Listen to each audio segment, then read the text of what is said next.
Want to thank everybody for coming out. Great student section for the most part. Hopefully we can continue to grow that. All right. Our guys feed off that energy. So we appreciate the students coming out. It was definitely one of the bigger crowds that we've had this year, which is great. We're going to need everyone plus another 1,000 on Saturday. So please continue to come out and support this team. They're working hard. They're getting better despite today's outcome. I want to give credit to Coach McKillop and his staff. They had their guys really detailed, ready to go. We knew how difficult this game was going to be because if you look at their A-10 record, it really doesn't reflect the games that they actually played. Losing in overtime on the road and playing an incredibly difficult couple of games where they were hanging. They were all decided pretty much inside the last 2.5 minutes, like this one was. So credit to those guys for coming in here and playing harder than us. They played a little bit more physical and they played harder.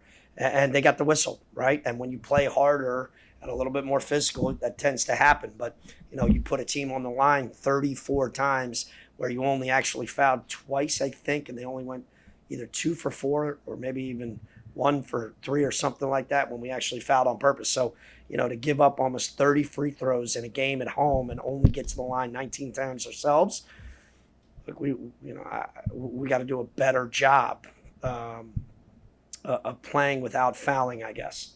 That's been something we've been talking about all year. So, I think there are a lot of positives with this group, and we got to just continue to get better and be the best team we can be by the end of the year. There's no time, tonight we'll let this sting. We'll watch the film tomorrow, and then we'll get back and ready for Loyola Chicago on Saturday, who's very, very tough and physical themselves.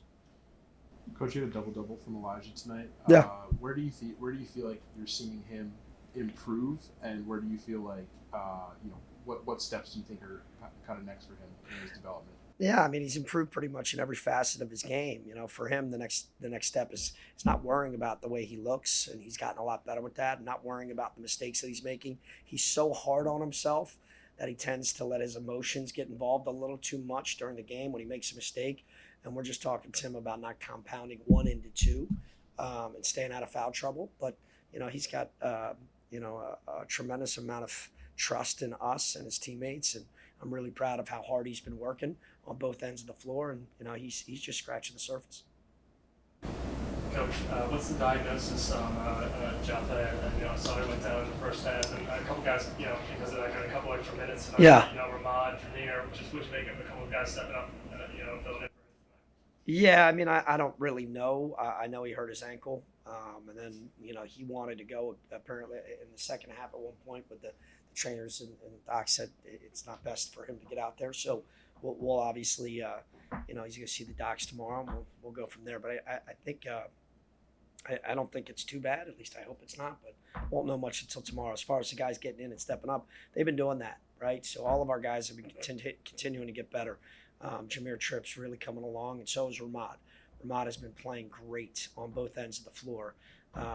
So we just need that young group. I mean, we got a lot of young guys out there, a lot, right? So you got Jameer, you got freshman, you got Will's sophomore, Elijah sophomore, Ramad and Josh are sophomores, right? So we got a lot of young guys that are learning what it takes to win in the Atlantic 10.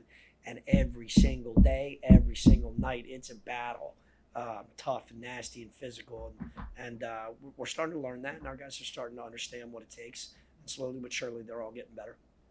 Speaking of Josh, all the effort plays you saw in the first half and the second half, although it doesn't show in the box score, what did you see out of him tonight with all that ferocious defense, even on offense? Yeah, I mean, Josh is a high-level talent. He's been getting back in good shape. His leg is not completely 100%, and he's trying to fight through a little discomfort. And the more he plays in games like that, the more comfortable he'll continue to get. And the leg will continue to get stronger over the course, hopefully, of the next week or 2 weeks, whatever it might be, and really be effective in March. But, he gives you a lot of versatility. He can switch 1 through 5, so can Ramad, so can Elijah.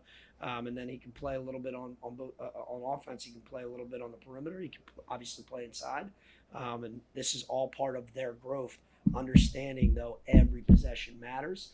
And we got to continue to focus on the defensive end. We're giving up way too many points, right? So we're giving up way too many points. We say our identity is defending and rebounding. We need to make plays on offense based off of our defense. And we got to do a much better job. We gave up 45 points in the second half. I mean, a lot of it was from the free throw line. So we have to figure out what they shot. I think they had 12 free throws in the first half. They shot 22 free throws in the second half, where we only fouled, I think, on purpose twice, and they didn't even make all of those. So we have to do a much better job and figure out why teams are getting to the line as much as they are, specifically in our own building. That's what seems to be the case. For whatever reason, we're getting a little anxious, and we got to guard without our hands.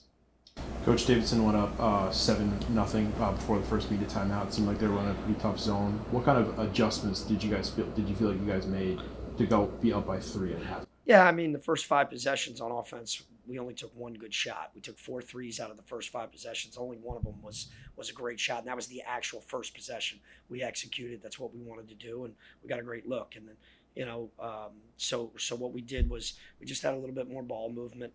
I think we had six assists on 11 made baskets in the first half, and that's really how we have to continue to play. We have to move without the basketball. They do a great job of zoning up on the weak side and really making it difficult for you so you can't stand still and watch. And I thought our guys adjusted to that. I mean, we score 69, 70 points at home. We should be winning that basketball game. So we got to get our defense back in order and understand how to guard as hard as we do without fouling. Take time for one more.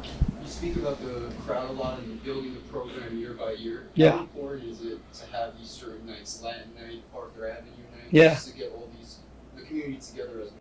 It's everything. I mean, obviously, when you're trying to build something really special for a long period of time, the fan base is crucial, and we need more. I'll be real with you. We need more. Tonight was great, but we need more. Every student we could possibly get in here. This place last year, it showed what was possible, the energy, the excitement around campus, right? And you can't just be if we're winning or that's just not the way good programs are. Programs that are trying to become elite are, and most everybody in our league. Like if you go down to Davidson, they're on 3, but that place will be rocking when we go down there, right? So it is what it is, and we've done a great job to this point. We need to continue that momentum every single day, every single night. When we have a chance to have a packed house in here, it makes a world of difference, and we feed off of that energy, right? It's human nature to kind of get excited as the crowd gets riled up. So we have to continue to build that and continue for the students to come on out and support. All right, thank you, Coach. Thanks. Go Rams. Thanks, Coach.